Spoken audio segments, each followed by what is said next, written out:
Fala pessoal, tudo bem? Galera, vamos seguir a nossa aula aí de eletrônica digital, tá? Então, a aula de hoje nós vamos falar aí sobre família TTL e família CMOS, tá legal? A aula hoje é bem tranquila, uma aula bem rápida, bem curta, é só uma noção disso aqui, tá? A gente precisa conhecer os tipos de família que existem, né? Que são relacionados aos tipos de dispositivos que nós podemos comprar e empregar nos nossos circuitos eletrônicos, mas não vamos entrar em detalhes muito a fundo em cada um, tá? Se a gente for entrar em detalhes, a gente tem que voltar em tópicos de eletrônica analógica, mas aí isso aí é matéria para outra disciplina, né? Para o semestre anterior. Tá legal? Então, pessoal, família CMOS e família TTL, tá? Os circuitos integrados, eles são divididos em dois tipos principais, que é justamente o TTL e o CMOS, tá?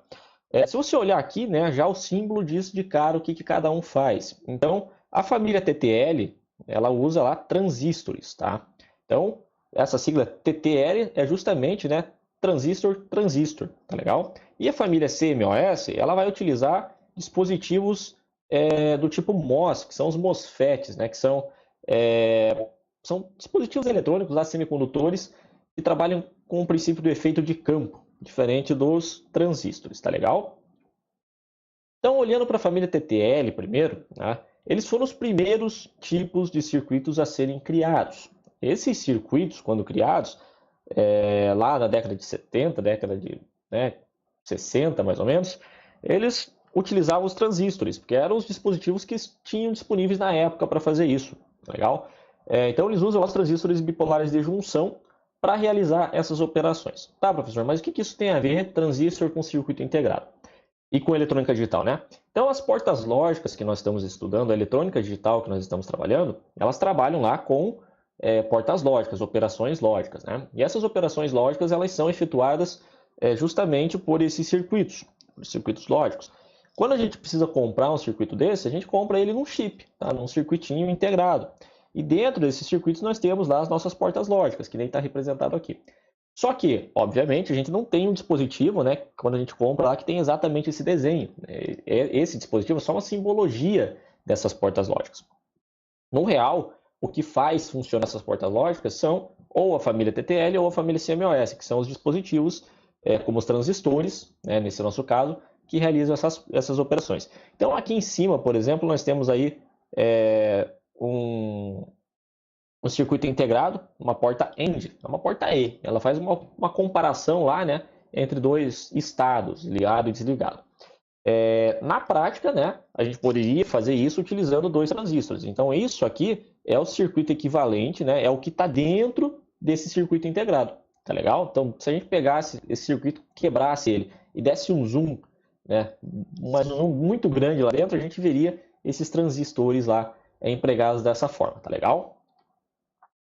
A BTT ela tem alguns poréns, né? O consumo elétrico dela, ou seja, a quantidade de energia que ela precisa para funcionar, é de certa forma elevado para os nossos circuitos eletrônicos. Então a gente tem que levar isso em conta na hora de usar um circuito TTL, tá? Isso acontece porque eles são justamente construídos por transistores, né? Os transistores eles consomem uma certa quantidade de corrente elétrica, tá? A velocidade que esses circuitos trabalham, elas também são um pouco limitadas por causa dos transistores. Os transistores eles têm uma velocidade mais baixa, tá? Então, quando a gente tem lá uma mudança de estado de 0 para 1, né, do desligado para o estado ligado, isso aí acaba levando um certo tempo, né, que a gente chama de atraso de propagação. Então, isso às vezes pode impactar no desempenho do nosso circuito, tá?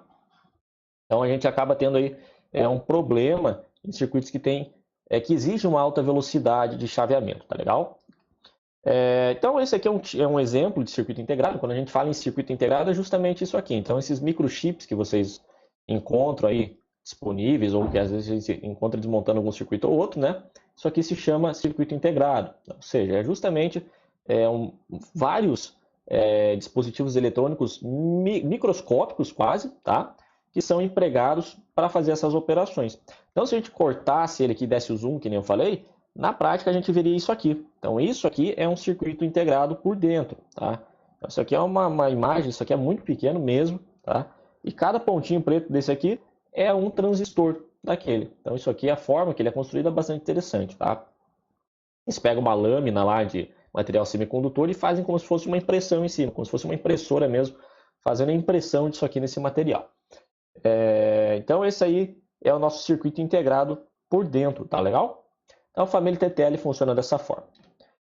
Já a nossa família CMOS, então eles usam lá transistores de efeito de campo para realizar essas operações. Então eles vieram depois da família TTL. Os transistores de efeito de campo, eles foram criados depois dos transistores. Eles têm algumas vantagens, que a principal delas é o baixo custo de fabricação. Então eles são muito mais baratos para se fabricar e são muito mais fáceis de serem fabricados também. Tá? Outra vantagem dele é que eles ocupam menor espaço, tá? Eles ocupam menos espaço dentro do nosso circuito eletrônico. Então, a gente consegue colocar lá muito mais elementos dentro de um único chip. Tem um aproveitamento melhor do nosso chip. E eles são muito utilizados aí em circuitos complexos. Circuitos mais complexos que eu preciso fazer mais operações, utiliza-se os dispositivos da família CMOS, justamente porque eu consigo colocar mais elementos dentro de um único chip. Né? Se eu tenho uma coisa mais complexa que exige um maior poder de processamento, eu preciso de mais dispositivos que façam esse processamento num único dispositivo. Então, pega lá processador de computador, por exemplo, memória de computador, utiliza esses circuitos aí da família CMOS, tá legal? Então, processadores e memórias aí utilizam esses circuitos, né? Uma desvantagem dele é que eles são extremamente sensíveis, então a gente consegue danificar eles muito fácil lá com eletricidade estática. Então, por isso que quando a gente compra lá, por exemplo, uma memória de computador, um processador, eles vêm embalados naquele plástico prata. Aquele plástico prata é justamente para evitar a propagação da eletricidade estática ali em cima e que acabe danificando o circuito. Então, por isso que quando a gente for manusear esses equipamentos, você vai desmontar seu computador e fazer manutenção, toma muito cuidado para descarregar sua eletricidade estática acumulada no corpo antes. Né? Então, existe lá a pulseira eletrostática. Uma outra maneira que você pode fazer isso é ficar descalço, tá? Fica descalço, pisa no chão lá, que aí a eletricidade acaba se espalhando pela terra, né? Você acaba aí evitando danificar seus componentes. Não que não vá danificar, mas tem uma chance muito menor de isso acontecer. Tá? Então, tem que ter muito cuidado na hora de manusear esses dispositivos. Falando questão de tensão de operação, na aula passada a gente viu lá que as portas lógicas, né, a relação entre níveis lógicos de tensão e os números binários. Né? Os números binários eles podiam ser representados lá por uma faixa de tensão. Tá? Então, justamente olhando para aquela faixa de tensão em cada tipo de dispositivo. Então, na família TTL lá, o nosso nível 0, ou seja, se eu quiser representar o número binário como 0, eu tenho que variar a tensão dele entre 0 e 0,8. E se eu quiser representar um número 1, eu vario ele entre 2 e 5 volts. Tá bem? Lembrando que a gente tem uma faixa indeterminada lá entre 0,8 e 2 volts. Tá? Já na saída, devido àquele consumo elevado que ele tem de eletricidade, então ele vai entregar uma tensão um pouquinho menor. Então, se eu colocar lá entre 0 e 8 volts, né, na minha entrada, na saída eu vou ter um valor lá entre 0 e 0,4 volts. E na nossa tensão do nível 1, né, quando a gente quer operar o nível 1, nível lógico ligado, a gente tem uma faixa de tensão um pouco menor também, que ela vai de 2,7 até 5 volts. Então, a gente aumenta lá a faixa de tensão indeterminada, tá? Já o nosso circuito tipo CMOS, ele, né, a mesma tensão de entrada a gente vai ter na saída lá praticamente. Então, a gente tem tensões lá que variam entre 0 e 1,5, ou seja, qualquer valor que eu coloque entre esses valores, eu vou ter com o número 0 representado. E qualquer valor que eu coloque entre 3 e 5 volts, eu vou ter o meu número 1 representado, tá? Que seria o nosso estado ligado. Tá bem, pessoal? Então, essa foi a nossa aula, uma aula rápida, não deu nem 10 minutinhos, só uma questão introdutória mesmo nesse quesito, né, dos tipos de circuito que a gente pode encontrar. Então, se eu for comprar, eu posso escolher. Às vezes existem circuitos lá que existem nas duas famílias. Então, eu posso comprar um circuito tanto na família TTL quanto na família CMOS. Vai de quem está projetando, né, das características que você espera no seu circuito, para você escolher qual que você vai utilizar. Beleza, pessoal? Então, ficamos por aí. Tenham uma ótima semana, um bom descanso e bons estudos. Até a próxima, pessoal!